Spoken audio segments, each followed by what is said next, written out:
18 disturbing true tales of invasion, betrayal, and the ordinary moments that went horribly wrong. These are the stories that will leave you checking your locks. Content warning. This video contains accounts of home invasion, voyeurism, assault, and other disturbing material. If you are sensitive to these topics, please consider watching later. If you enjoy narrated true tales, subscribe and ring the bell. One click keeps you in the loop. 1. Teddy. She thought someone had broken in to steal. What she found in her bedroom told a darker story. I was 20, living in a tiny apartment above a laundromat. My roommate worked nights. I kept a stuffed bear on my bed because it reminded me of home. One morning, I woke up feeling watched. The hair on my arms was pricked like someone had just turned a light on inside my skull. I reached for my phone and the bear slid off the pillow, its glassy plastic eye catching a slice of sunlight. When I picked it up, I felt the seam where a small hole had been surgically opened and re-sewn. Inside, the stuffing was a compact lens. The lens was aimed outward toward where my face would be when I slept. I called my roommate, voice shaking, and we searched the apartment together. Under the couch we found another device, a tiny Wi-Fi transmitter with a blinking blue light. The thing had been broadcasting. Whoever had planted the bear could have watched us without being in the room. The police told us it wasn't uncommon. They logged the device and took filings, but without a clear image of the perpetrator on camera, the case went slow. After that, I started checking everywhere. I slept with pillows over my head for months. I changed the locks. I moved the bear to a box in the closet and covered it with a blanket I never took off. Friends said I was overreacting. I wasn't sleeping. When someone rang the doorbell at midnight, I couldn't tell if it was a neighbor or someone testing the latch. Aftermath. Police catalogued the devices and encouraged her to change online passwords and accounts. The sense of safety, though, was harder to replace. She left the apartment within weeks, but even years later she said she never again bought stuffed toys. But not all intruders leave with trophies, some come to watch. 2. Small thefts. You think of theft as quick, practical, money, a phone. For some thieves, it's more intimate. I lived alone in a 2-bedroom during grad school. One night I noticed a framed photo of my grandmother on the shelf had been shifted. A week later, a necklace I always wore disappeared. I blamed myself. Maybe I misplaced it. Then my underwear started vanishing one piece at a time. Not expensive stuff, just things that made me feel exposed. At first I suspected a roommate. I set up an old phone as a camera pointed at the doorway and went to class. That night I watched the footage. It wasn't anyone I knew. A shadow slipped through the door, pawed through my drawer with gloved hands, and left without taking anything else that could explain motive. He had taken items that meant something to me. I told the landlord, who told me to file a police report. They opened a case and said these kinds of intrusions were often the work of someone who knew how to slip in when buildings had lax access. The thought that someone could come in and take such personal things, stuff that wasn't valuable in a resale sense, made me rethink who had keys, who I trusted in the stairwell. I stopped leaving clothing strewn about. I moved treasured items into a safe I could bolt to the floor. But the worst part was the realization that my private life had been sifted through. Someone had felt for the seams of my life and pulled at them. Aftermath. No arrest followed immediately. The theft subsided. Whether the thief moved on or was caught elsewhere, she never knew. The sense of violation remained, and she stopped assuming places were private. 3. Wireless. A pen on a desk. A neighbor's smartphone that keeps blinking. You don't expect a broadcast to be playing your living room like a live TV channel. I work from home. My desk faces the window, and I keep a metal pen cup where my pens go. One afternoon, I noticed my laptop's Wi-Fi list had an unfamiliar device named Office Cam 22. I tapped it to see where it was. Nothing, no password prompt, just an address. I thought maybe a neighbor's smart gadget had a weird default name. Then my phone buzzed with a notification. Someone was streaming to a public link. Curiosity and horror made me click. The stream was low quality but unmistakable, a live feed pointing at a sleeping corner of my living room. I recognized the rug. The angle was small, like the camera sat in something thin. I turned to my pen cup and picked up a heavy Bic and discovered a seam that didn't belong, micro holes drilled into it. I shut everything down, took a photo and called the police. They asked me if I had any enemies, if I'd recently had workers in the flat. I couldn't pinpoint anyone. It's a disorienting truth that the tools of privacy invasion are ordinary. A pen, a charger, a nightlight. After they catalogued the pen and took fingerprints, they said these cameras often transmit to faraway servers, sometimes in other countries. Tracing ends up like chasing shadows. That night I slept on a friend's couch. The next morning I replaced the locks and put a camera of my own up on the shelf. It's funny, installing a visible camera felt like installing a new kind of safety, but also acknowledged that safety had been breached. Aftermath. An officer said these devices are common in landlord disputes and targeted stalking. The device was seized. The case remained open. He kept the photo of the pen on his phone as a reminder of how small invasions can be. 4. Boxers. He came in wearing almost nothing and left proof that the line between a prank and terror is microscopic.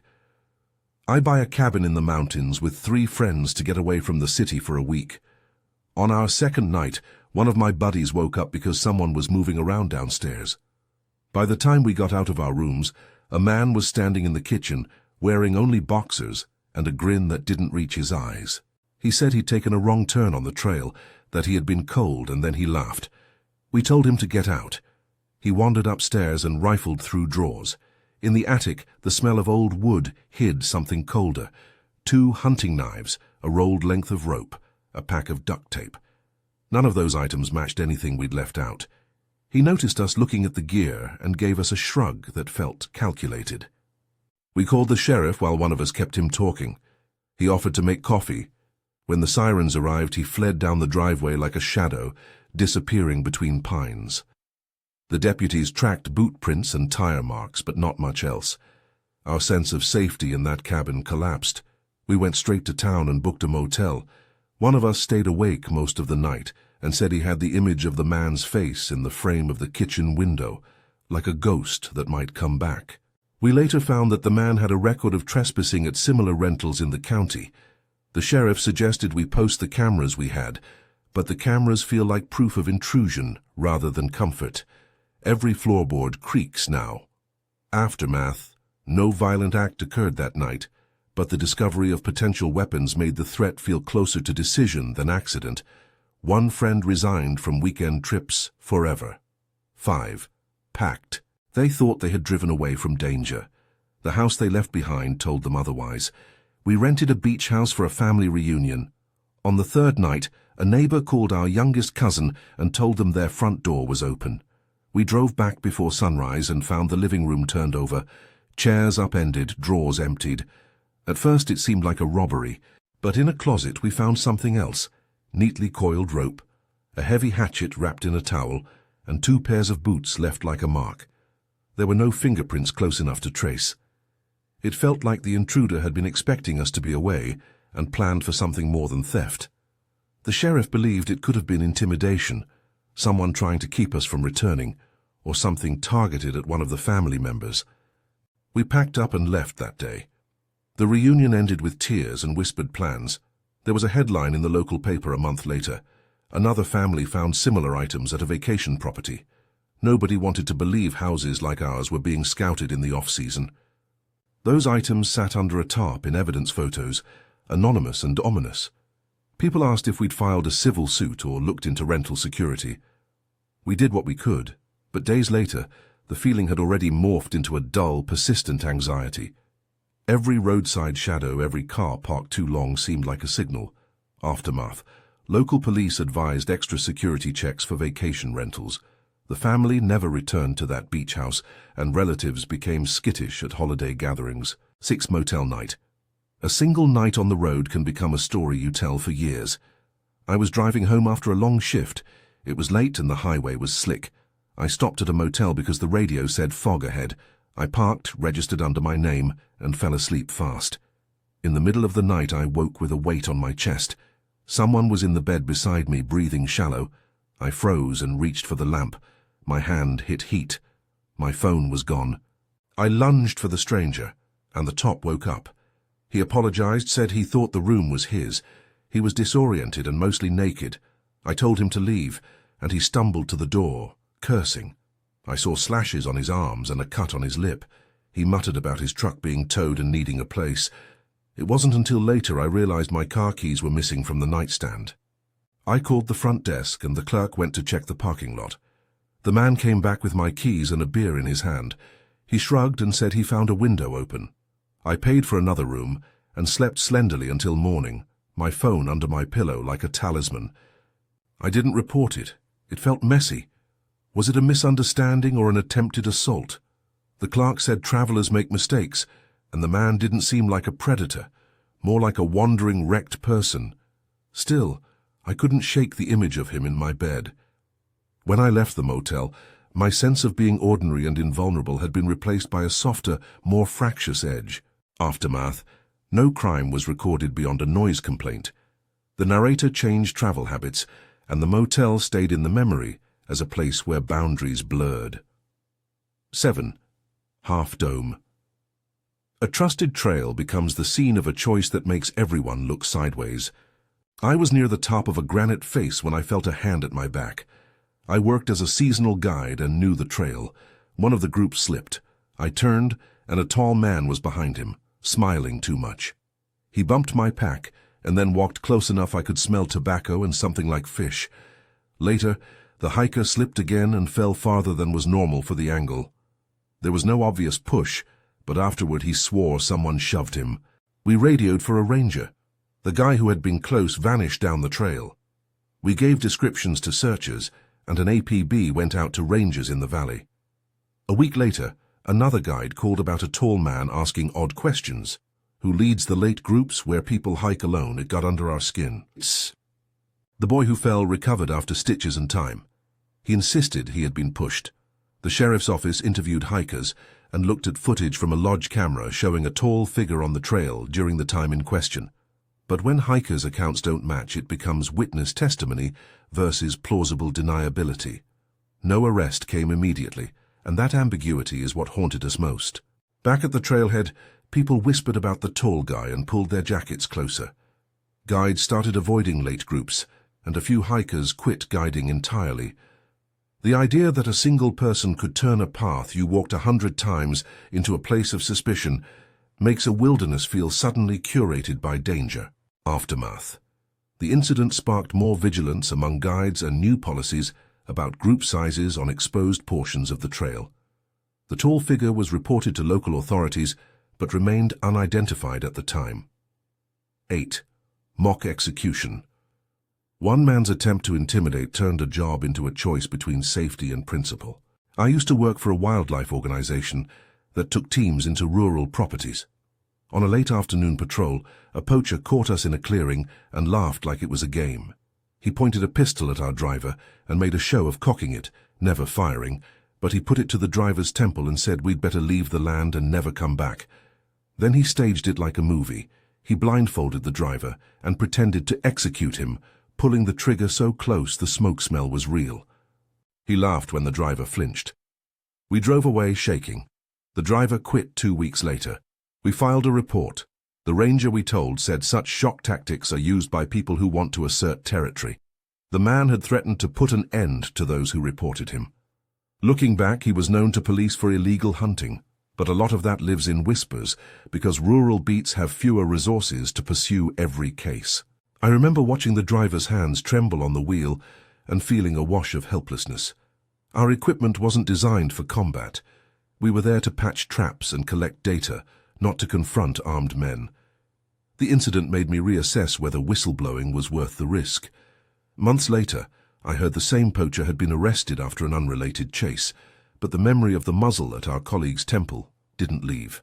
Some of us left the work entirely. Aftermath. The incident added pressure to wildlife enforcement policy and sparked debate within the organization about stopping dangerous patrols. The driver received counseling and never returned to fieldwork. 9. It started as a practical scouting mission and turned into an omen. I guide trips along a river and know how to read water. Once, during a low-water summer, we followed a narrow stream that fed a popular fishing hole. Half a mile from the trailhead, someone had placed a deer head on top of a submerged rock. The antlers spread like a crown, and the eyes were milky where scavengers had worked. It wasn't a roadkill dropped by accident. It looked arranged. We fished the head out and the smell hit us. Copper and old leaves. Someone had placed it as a message. My client wanted to laugh it off as a prank, but my hands went cold. I told them we'd head back. Word spread to the park office, and other guides began scanning for similar signs. The whole group started talking about whether it meant stay away or served as a threat to specific people. We refunded the rest of the trip and offered the clients safe passage back to town. Some said it was amateur theatrics, something to scare hikers. Others thought it was a poacher's mark, a warning to competitors.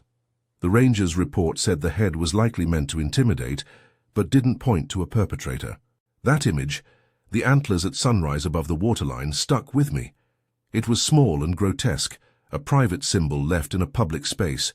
When clients asked if they'd be safe returning to that river, it was hard to give a confident answer. Aftermath. The park increased patrols for a season. No one was charged specifically for the display. Guides still talk about the head in low voices and double-check river crossings. Take a breath. Up to this point, we've eased you into the different faces of intrusion. Small, strange, often intimate violations. But the line from being watched to being endangered tightens slowly. There are places where daylight doesn't guarantee safety, and those are the stories that come next. 10. Fish smell. He kept showing up in the stairwell, and the smell told us before his voice did. I first noticed him on a Tuesday when I was leaving for class. He stood halfway up the stairs, hunched in a coat that smelled like wet nets and old bait. At first I thought he was a fisherman. The neighborhood bordered the river, and odd smells were almost normal. He asked me for change and rattled on about a lost phone. I gave him $1 and hurried away. Over the next week I saw him more. He'd be outside the laundry room, leaning on the brick wall, watching the windows. He never said anything threatening. He smiled like a man who'd been given permission to exist where he didn't belong. Then one night I came home and found my back door unlocked. I have a deadbolt and I always used it. That night my roommate was out. My heart hammered imagining someone rifling through my things. I flicked on the light and called out. There was an answering shuffle, a curse, and then a muffled thump somewhere above. I went upstairs and the man was crouched in the hallway like he'd been waiting for me. He smelled of the river and cheap cigarettes. He apologized, said he was sneaking a nap and must have gotten confused. His hands were clean, he looked like he'd just slept, but the shoes by the door were wet. After that I started leaving groceries in the living room for no reason, keeping the radio on. One afternoon I woke to find him in my kitchen, spooning cereal into his mouth from my box. I screamed, he jumped, slammed the bowl down, and fled. I called the police. An officer came, took my statement, and when I led them around he said the man had been spotted living out of a tent in the park and had a history of trespassing. When we all went looking, he was gone. A week later, he came back in the daytime and stood on the sidewalk staring at my window. I called 911. The dispatcher put me on hold and then said an officer was nearby. Someone arrived and told the man to move along. He left, but not before staring directly at me through the glass and smiling that same thin smile. I later heard from other tenants that he'd been seen at a dozen buildings with the same pattern. No overt violence, just an insistence, a presence. The local shelter had him listed as someone with chronic mental health issues. The police suggested outreach teams, but outreach can't make a stranger's gaze stop. When I moved a few months later, I still imagined the smell of fish in every crowd. Aftermath. He was eventually detained by outreach and offered services, according to a later municipal log. No violent crime was recorded in connection to him, but the pattern of stalking and intrusion left residents shaken. The narrator changed locks and avoided late exits alone for a long time. 11. Date. You think a person with a smile across from you is the worst part of a bad date. Sometimes the danger rides home with you. I met someone on an app. He used normal pictures, joked in text, and after a couple of messages we went for coffee. He was charming, too eager to agree, too quick to say he liked the same little things I did. We walked back to my place. He asked if I wanted another drink. I should have said no, I didn't. Afterwards things blurred. He offered to stay because it was late and the trains were sparse. I let him. I woke up with my phone on the floor and him sitting on my couch, scrolling through my messages. "You should lock your stuff up," he said like it was a joke. I told him to leave. When he didn't, I asked him to pack his jacket. He laughed and pulled a cord from his pocket and demanded my phone. I thought it was a prank. He said he'd prove something to me and pressed the cord to my throat for a second. The tone changed from playful to clinical. He said he wanted to see who I was when I wasn't being careful. He demanded my phone passcode, and when I told him I wouldn't give it, he sat me down and tied my hands with shoelaces he had in his bag. He blindfolded me with a scarf and told me not to try anything stupid. I think he wanted to see me be helpless. He forced my thumb to my phone to unlock it. He had a way of making coercion feel inevitable. I didn't scream. I complied and then watched him look through my pictures and old dates on social media, his face a map of concentration. He threatened me with things he said he'd do if I called the police. I pretended to believe him and begged for small courtesies until he left out the front door, muttering about how messy people were. When he left, I sat on the floor and waited for shaking to stop. I filed a police report the next morning. The officer told me he was arresting more men for date crimes lately and suggested I had been lucky he didn't escalate. Luck is a thin word. I broke up with myself afterward. I scrolled back through every message, every shared joke, trying to find a red flag I might have missed. I felt ridiculous and violated in equal measure. I changed every password. I made my accounts private and stopped meeting people alone for months. Friends told me it wasn't my fault. I tried to believe them. Aftermath. The man was reported to the app and local police.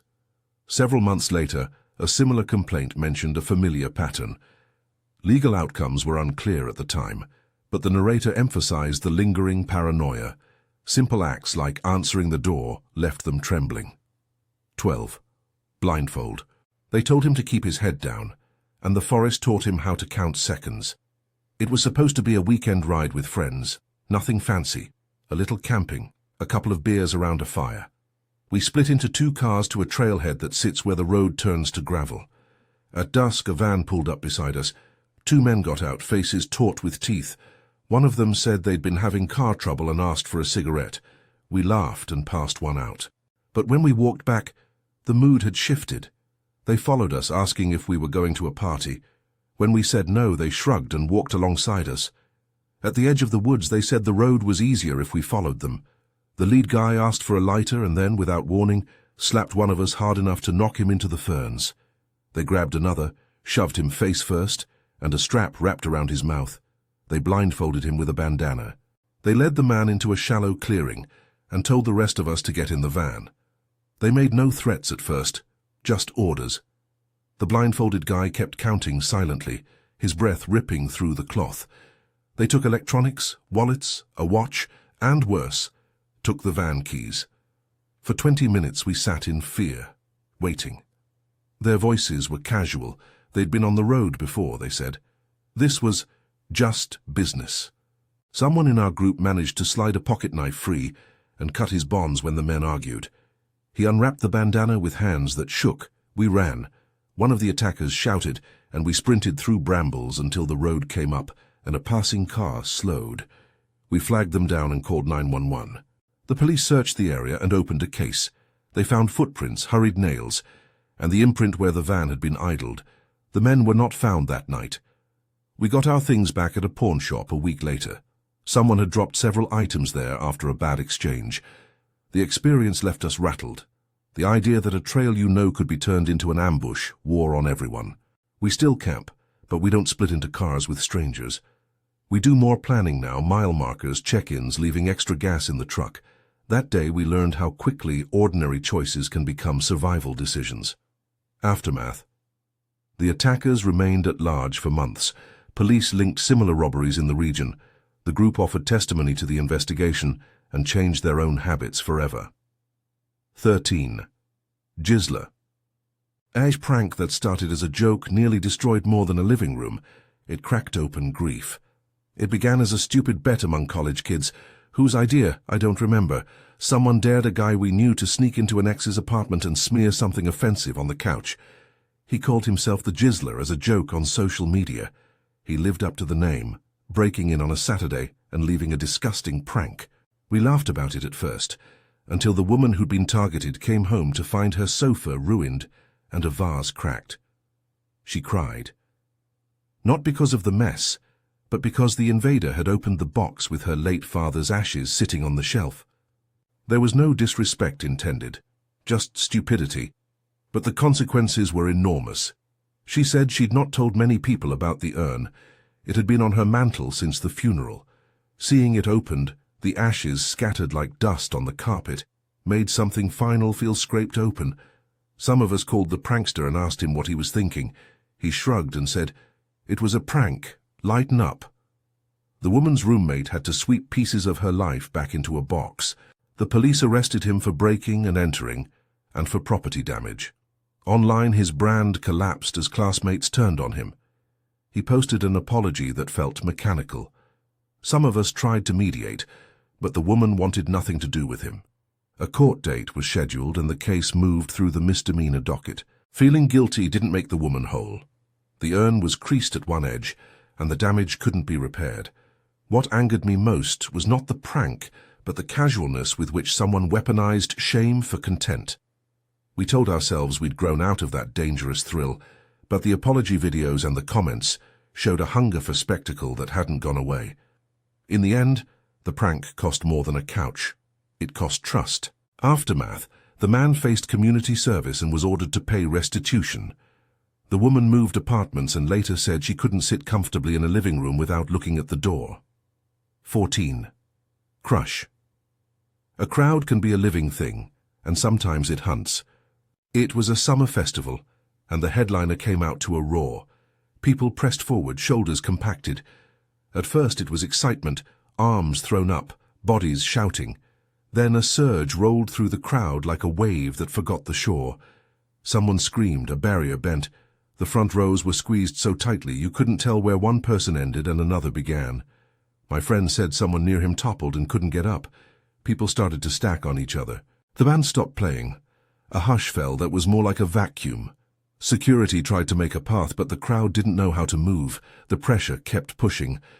I thought for a moment about leaving, about stepping backwards into a softer part of the ground. But every step backward was met with someone pushing forward behind me. The noise turned into scattered sobs and muttered curses. Some brave souls climbed atop barriers and pointed, shouting for space. Others lifted people up through hands held together like a chain. I saw a man pass a child up and over the barrier like a parcel, his face gone pale.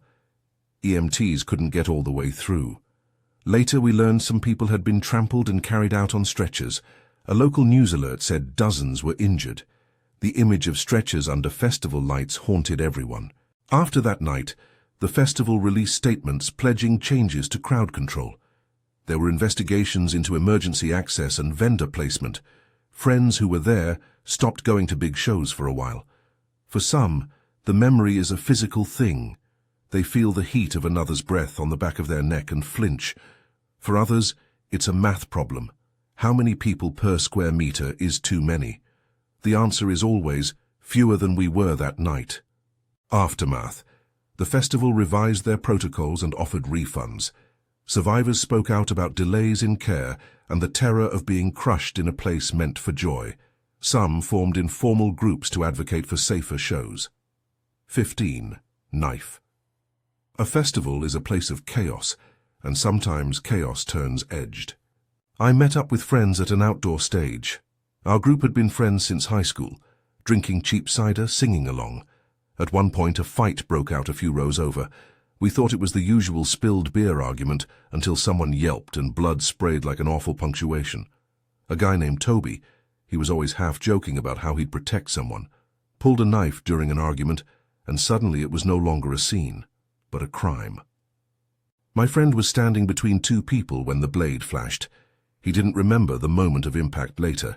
He remembered collapsing, and then the world getting small.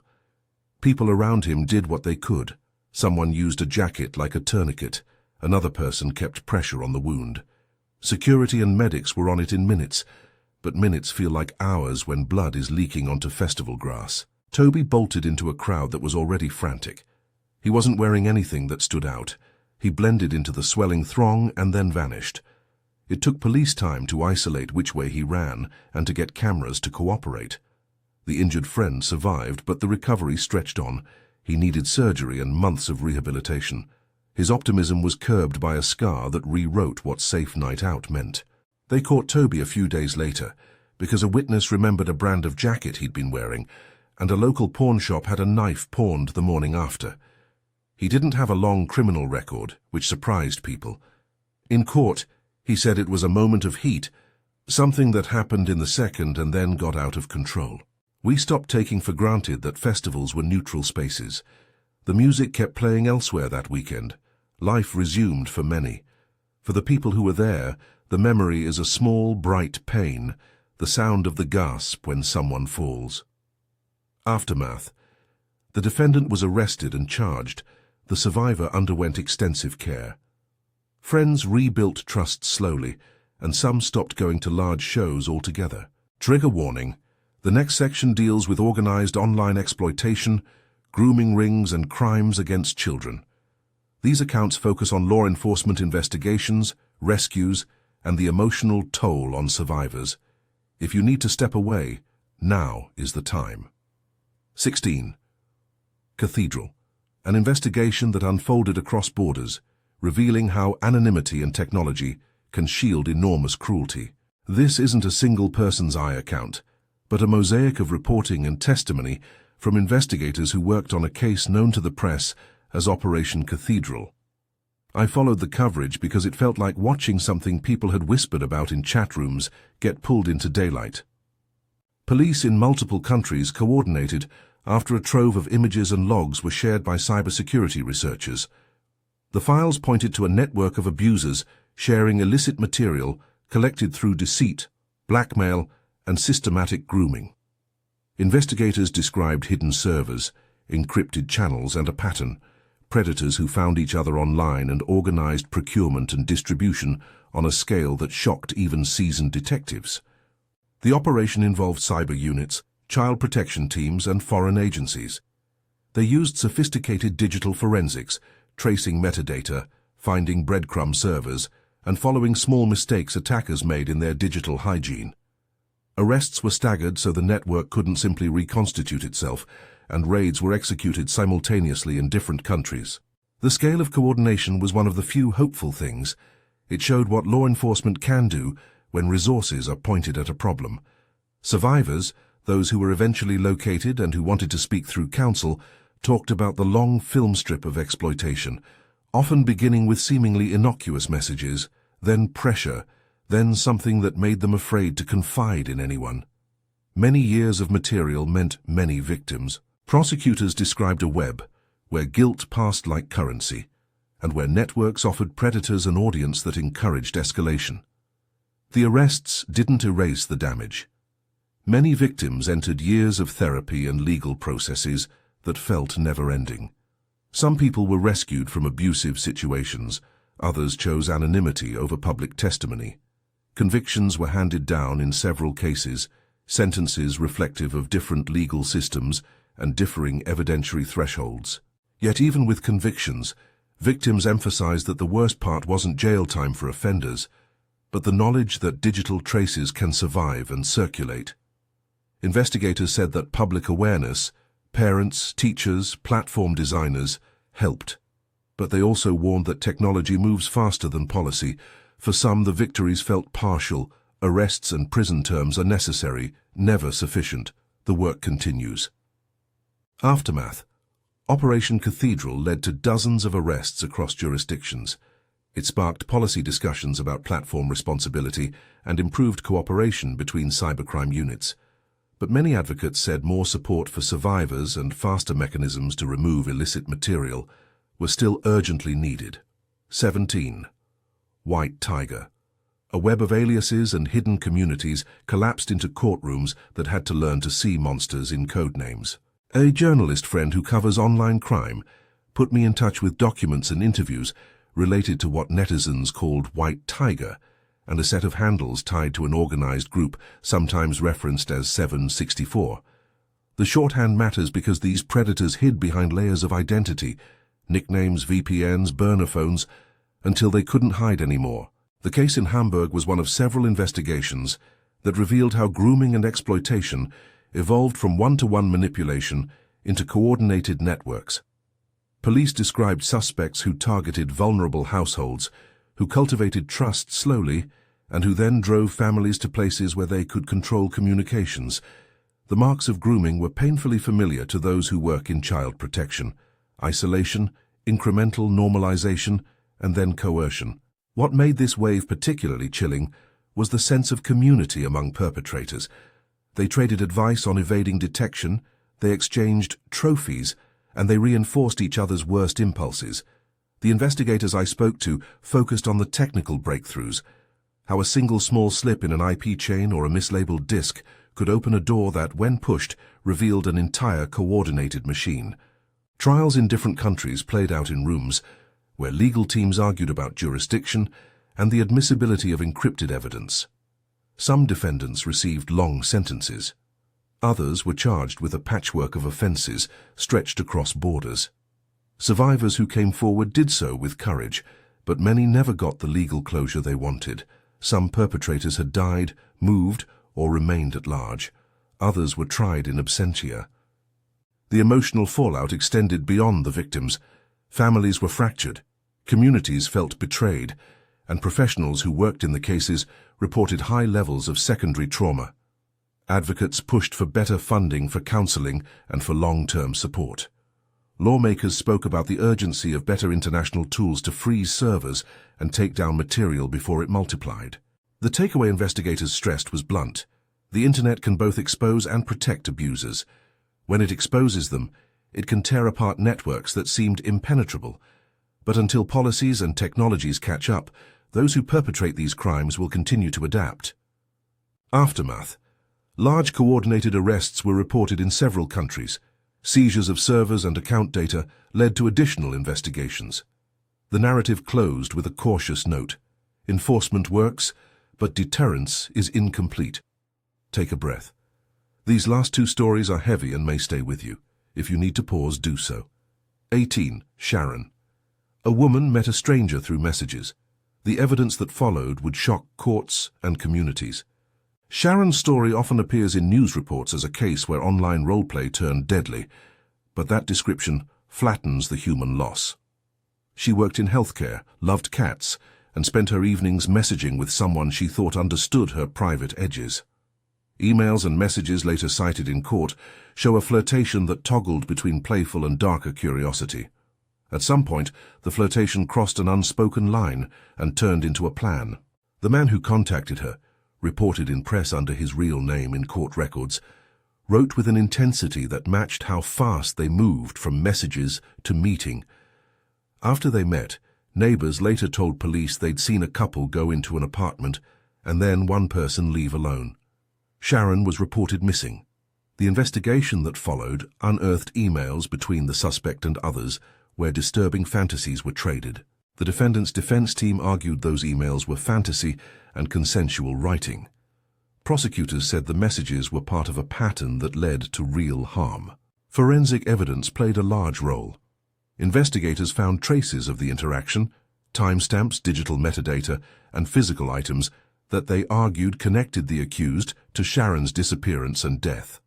The trial turned on whether intent on screen had crossed into criminal action in the real world. Witnesses described incriminating passages in emails and the defendant's own irregularities in his account. Courtroom testimony was careful to avoid lurid details. The judge limited graphic descriptions, and the media obeyed court orders. Still, people who followed the trial felt a coldness listening to evidence read aloud. The banality of emails sat next to the enormity of loss. The defendant was ultimately convicted on charges that the jury found proven beyond reasonable doubt, though appeals and legal motions stretched the story out for years. Survivors and Sharon's family spoke about the absence that no sentence could fill. They called for better nuance in how society treats online role-play when it moves toward coercion. Advocates argued for clearer red lines between fantasy and actionable threat, an area of law that feels like new territory. The final image I keep returning to is not the one the tabloids wanted.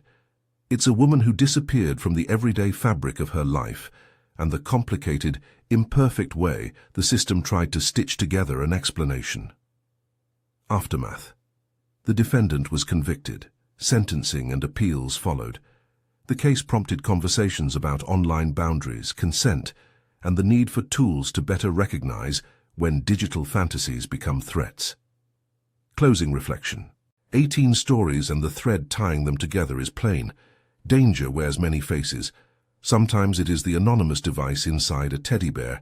Other times it is a joke that hurts, a stranger who smells like fish, or a network that trades cruelty under the glow of screens. What these tales share is not spectacle but consequence. Lives altered, routines rerouted, trust made brittle. If there's a practical lesson here, it isn't a set of rigid rules. It's a steadier instinct to check the small things that make homes feel private, locks, accounts, unexpected devices, and to listen when your gut says someone's presence is wrong. Beware the neat narratives that make violence exotic. Most of it is banal until it's not. And if someone is reaching out online or showing pressure in private, tell a friend, take screenshots, preserve evidence, and consider reporting. Those are imperfect tools, but they matter. None of these stories ended with tidy closure. Some did conclude with arrests and sentences. Others remain unresolved and humming at the edges of everyday life. For the people who lived them, recovery has been uneven, sometimes helped by community, sometimes not. Many asked for privacy, others wanted their voices heard so the pattern might be noticed by someone who could act sooner. If these stories have unsettled you, remember that resources exist. If you or someone you know is in immediate danger, contact local emergency services. For concerns about online abuse or grooming, digital reporting centers and child protection hotlines can be found through local law enforcement websites. If this video touches something personal, consider pausing and reaching out to someone you trust. Before we go, if you have a story you think others should hear, carefully, compassionately, and without naming minors, you can submit it to the channel email listed in the description. We read every submission and respect requests for anonymity. If you'd like more narrated collections like this one, supporting the channel through membership or Patreon helps fund longer investigations and survivor-first coverage. Links are below in the description. These were 18 disturbing true tales that will haunt your thoughts. Lock your doors if it helps. Keep the lights on if that makes you breathe easier. But also, remember that most people are not predators. Most are neighbors, co-workers, and friends. The danger is the few who cross boundaries and the systems that make them easier to hide in. Stay vigilant and look after each other.